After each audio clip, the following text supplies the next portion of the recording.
안녕하세요. 오늘은 2024년도 6월 3일 월요일이네요. 욥기 5장 말씀 우리 함께 읽겠습니다. 너는 부르짖어 보라. 내게 응답할 자가 있겠느냐? 거룩한 자 중에 내가 누구에게로 향하겠는가? 분노가 미련한 자를 죽이고 시기가 어리석은 자를 멸하느니라. 내가 미련한 자가 뿌리 내리는 것을 보고 그의 집을 당장 저주하였노라. 그의 자식들은 구원에서 멀고 성문에서 억눌리나 구하는 자가 없으며 그가 추수한 것은 줄인 자가 먹되 덫에 걸린 것도 빼앗으며 올무가 그의 재산을 향하여 입을 벌리느니라. 재난은 티끌에서 일어나는 것이 아니며 고생은 흙에서 나는 것이 아니라 사람은 고생을 위하여 났으니 불꽃이 위로 날아가는 것 같으니라. 나라면 하나님을 찾겠고 내 일을 하나님께 의탁하리라. 하나님은 헤아릴 수 없이 큰 일을 행하시며 기이한 일을 셀 수 없이 행하시나니 비를 땅에 내리시고 물을 밭에 보내시며 낮은 자를 높이 드시고 애곡하는 자를 일으키사 구원에 이르게 하시느니라. 하나님은 교활한 자의 계교를 꺾으사 그들의 손이 성공하지 못하게 하시며 지혜로운 자가 자기의 계략에 빠지게 하시며 간교한 자의 계획을 무너뜨리시므로 그들은 낮에도 어둠을 만나고 대낮에도 더듬기를 밤과 같이 하느니라. 하나님은 가난한 자를 강한 자의 칼과 그 입에서 또한 그들의 손에서 구출하여 주시나니 그러므로 가난한 자가 희망이 있고 악행이 스스로 입을 다무니라. 볼지어다 하나님께 징계받은 자에게는 복이 있나니 그런 즉 너는 전능자의 징계를 업신여기지 말지니라. 하나님은 아프시게 하시다가 싸매시며 상하시게 하시다가 그의 손으로 꽂히시나니 6가지 환난에서 너를 구원하시며 7가지 환난이라도 그 재앙이 내게 미치지 않게 하시며 기근 때 죽음에서 전쟁 때 칼의 위협에서 너를 구원하실 터인즉 내가 혀의 채찍을 피하여 숨을 수가 있고 멸망이 올 때에도 두려워하지 아니할 것이라. 너는 멸망과 기근을 비웃으며 들짐승을 두려워하지 말라. 들에 있는 돌이 너와 언약을 맺겠고 들짐승이 너와 화목하게 살 것이니라. 내가 내 장막의 편안함을 알고 내 우리를 살펴도 잃은 것이 없을 것이며 내 자손이 많아지며 내 후손이 땅의 불과 같이 될 줄을 내가 알 것이라. 내가 장수하다가 무덤에 이르니 마치 곡식단을 제때에 들어올림 같으니라. 볼지어다 우리가 연구한 바가 이와 같으니 너는 들어보라. 그러면 내가 알리라. 욥기 5장 말씀입니다. 욥기 5장에 있는 말씀 가운데 엘리바스 욥의 친구가 우리 욥에게 권면하고 조언하는 말씀 가운데 하나님은 어떤 분이신지라고 하는 그 말씀이 쭉 나오고 있습니다. 오늘 말씀 보니까 너는 부르짖어 보라. 누구한테 보냐면 하나님 앞에 부르짖어 보라 그런 얘기죠.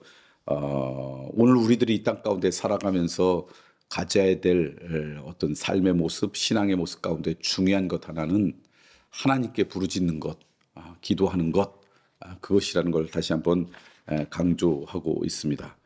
하나님 외에는 우리들의 연약함과 고통, 우리들의 아픔과 그리고 슬픔을 위로할 자가 없다라고 하는 것을 말씀을 하시는 거죠. 다른 데서는 다른 것을 부르짖는다고 무슨 일이 벌어지겠느냐. 다른 것에 부르짖어봤자 너희들에게 고난과 고통과 분노와 아픔 뭐 이런 것들밖에 없다. 그러니까 부르짖는 대상을 제대로 찾아라. 그게 이제 첫 번째 권면이에요. 여러분 이 땅 가운데 살아가면서 누구에게 부르짖습니까? 여러분들의 아픔과 소망, 고통과 그리고 즐거움을 누구에게 부르짖습니까? 그 대상이 중요하다. 저는 여러분들의 부르짖음의 대상이 오직 하나님이시길 바랍니다. 다른 것에서 부르짖어서 우리들이 위로와 격려를 받을 수 없다. 그게 이제 첫 번째 말씀이에요. 두 번째는 그러면서 이렇게 이야기해요. 다른 데 부르짖어봤자 소용이 없으니까 나라면 하나님을 찾겠다. 이유는 이렇게 이야기해요. 하나님을 부르짖는 이유를 여러 가지가 있는데 그 중에 하나가 하나님은 헤아릴 수 없이 큰 일을 행하시며 기이한 일을 셀 수 없이 행하시나니. 하나님이 하시는 일이 두 가지가 있는데 헤아릴 수 없이 큰 일, 그러니까 우리가 상상할 수도 없고 우리가 기대할 수 없는 큰 일을 행하시는 분이 하나님이시며 두 번째는 그러한 일들을 셀 수 없이 한 번 하시는 게 아니라 언제든지. 그러니까 하나님께서 하신 일의 규모와 빈도, 횟수를 이야기해요. 하나님께서 하시는 일의 빈도는 우리의 상상을 초월하고 하나님께서 하시는 횟수의 빈도도 셀 수 없이 우리의 상상을 초월하시는 분이 하나님이시다. 그러니 우리의 부르짖음의 대상은 오직 하나님이셔야 된다. 두 번째, 하나님은 어떤 분이신가? 왜 하나님께 부르짖어야 되는가? 라고 이야기하면서 이렇게 이야기해요. 하나님은 가난한 자를 강한 자의 칼과 그 입에서 그들의 손에서 구출해 내시기 때문에 가난한 자가 희망이 되고 악행이 스스로 입을 다무니라. 우리의 상황과 여건 가운데 스스로 벗어나지 못할 때 그 사람을 벗어나게 해줄 수도 있고, 악한 사람들을 막는 것도 하나님께서 하시는 것이라는 것.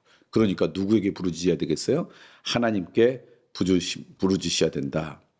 그 다음에 또 한 가지, 뭐 여러 가지 있지만 또 한 가지 오늘 말씀드리면, 하나님은 아프시게 하시다가 싸매시며 상하게 하시다가 그의 손으로 고치신다. 그러니까 당장 눈앞에 어떤 결과가 나오지 않아도 부르짖음을 포기하지 말아라. 우리가 생각했던 그 어떤 기한, 어떤 제한을 뛰어넘어서 언제든지 반전을 이루실 수 있는 분이 우리 하나님이시다. 반전을 일으키시는 분이 우리 하나님이시다. 그거 기억하고 하나님께 부르짖어라. 오늘 욥기 5절 말씀을 통해 우리가 다시 한번 정리를 하면, 누구에게 여러분 부르짖습니까? 부르짖음의 대상이 누구입니까? 다른 것이 아니라 오직 하나님이셨으면 좋겠어요. 왜? 하나님께서는 어떤 일을 하시는가? 하나님께서는 큰 일, 우리의 기대를 뛰어넘는 큰 일도 하시고 셀 수 없이 여러 번 하실 수 있는 분이고요. 그리고 우리의 환경 가운데 고통스러울 수밖에 없는 사람을 해방시키고 악한 사람을 입 다물게도 하시는 분이시고, 무엇보다도 우리 하나님께서는요, 반전을 이루시는 분이다. 당장 눈앞에 결과가 보이지 않아도 언제든지 역전승할 수 있도록 우리의 삶을 인도하시는 분이 하나님이시다 라는 걸 기억하시고, 그 하나님께 부르짖는 믿음의 소유자들이 되었으면 좋겠어요.